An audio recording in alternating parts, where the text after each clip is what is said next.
네. 중국은 기본이 얼마죠? 제가 알기로는 5일로 알고 있어요. 아, 5일이요? 네. 딸랑 5일? 네. 노동절이나 그 춘절 때나 뭐 국경절 때는 엄밀하게 따지면 네네. 그렇게 많이 쉬는 게 아니잖아요. 그렇죠.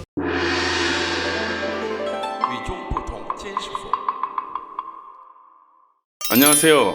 차이 나는 찐사부의 김원동입니다. 안녕하세요, 대표님. 안녕하세요. 예, 중국 회사와 한국 회사의 차이점. 복지 문제를 얘기했을 때 아무래도 이제 우리나라하고는 조금 차이가 있는 부분들이 있는 것 같아요. 이제 연차라든지 여러 가지 이제 회사에서 배려해주는 부분들에는 조금 한국보다는 아직 좀 낮은 거를 체감할 수 있었고요. 연차는 우리나라가 지금 한 1년에 한 14일 정도가 연차죠? 네, 기본이 아마 기본이 14일부터 14일이고 시작할 그다음에 거예요. 네. 뭐 근무 연수가 늘어나면 계속 이렇게 늘어나는 네, 거예요. 네, 근데 네. 중국은 기본이 얼마죠? 제가 알기로는 5일로 알고 있어요. 아, 5일이요? 네, 그래서 저도 5일부터 시작을 했고, 딸랑 5일? 네, 그러니까 물론 이제 국가 국경일로 지정된 날 쉬는 거를 제외하고 개인 연차가 5일부터 시작을 하는데 정확히 제가 알기로는 중국에서 근무를 시작하고 나서 10년까지는 그냥 무조건 다 5일이고 연차가 10년 이상 쌓이는 사람이 이제 한 해 한 해 거듭할수록 늘어난다고 알고 있어요. 그래서 보통은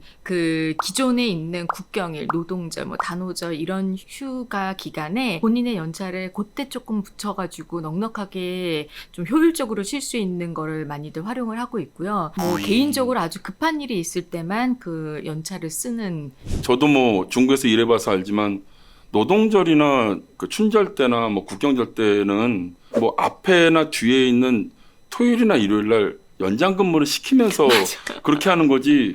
그게 엄밀하게 따지면 네네. 그렇게 많이 쉬는 게 아니잖아요. 그렇죠. 그때 이제 보통 자기 연차를 붙여가지고 일요일 날 대체 근무를 해야 될 때 그때 쉬는 친구들이 좀 많고요. 그다음에 또 네. 어떤 것이 있을까요? 글쎄요, 제가 이제 한국 회사에서도 근무를 하다가 퇴직을 해봤고 이제 중국 회사를 다니고 있는데 그 중국 회사 다니다가 그만두면 어떻게 되나요?라고 했을 때 이제 퇴직금이 우리나라처럼 이렇게 좀 체계적으로 준비가 되어 있지 않는 것으로 제가 알고 있어요. 아, 그 저도 한번 그런 얘기 들은 것 같아요. 퇴직금의 법령에 의해서 정해진 건 있는데 그것이 제대로 시행되고 있지는 않은 것 같다라는 네. 얘기는 저도 그 중국 친구들 통해서 한번 얘기 들은 것 같습니다. 네, 일단 제 월급에서도 중국에서 사회보험 5가지의 금액들이 나가요. 예. 하나는 이제 연금보험, 그리고 의료보험, 상해보험, 그리고 양육보험, 그다음에 실업보험 이렇게 5가지 금액들이 나간다고는 알고 있는데 금액이 크고 작고를 떠나서 예. 저 외국인으로서 혜택을 받기는 쉽지 않을 것 같다. 다른 게 또 어떤 게 있을까요?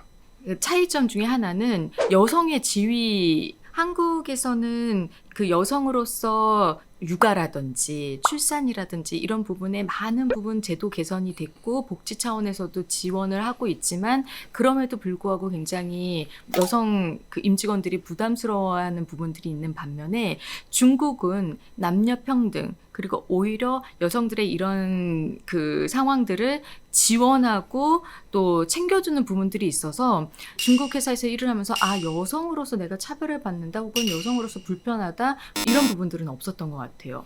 그럼 소위 일본 같은 경우는 너무 어마무시한 것 같은데 유리천장이라는 것이 직장 여성들에게 있어서 그렇게 느낄 수 있는 큰 벽은 아니다. 중국에도 잔재들이 많이 남아있긴 하지만 다른 주변의 아시아 국가들에 비해서는 훨씬 더 환경이 좋은 상황인 거고요. 예전에는 전족도 있고 그런 풍습을 가질 만큼 여자들을 억압하고 옥죄어 왔다면 지금은 오히려 발언권도 많고 그리고 경제의 소비 주도권도 여성에게 많이 주어져 있기 때문에 여성들의 얘기 귀담아 듣고 그들의 어떤 정서라든지 이런 부분에 대해서 조금 더 나누려는 공유하려는 분위기가 중국에는 많은 것 같습니다. 혹시 전족이라는 풍습에 대해서 모를 수도 있는 구독자를 위해서 한번 전족이 어떤 거다라고 좀 간단하게 설명해 준다면 어떤 거였을까요? 제가 그냥 알고 있는 기본 산식으로는 그게 아마 청나라 때까지 이어왔던 풍습이었고 여성들의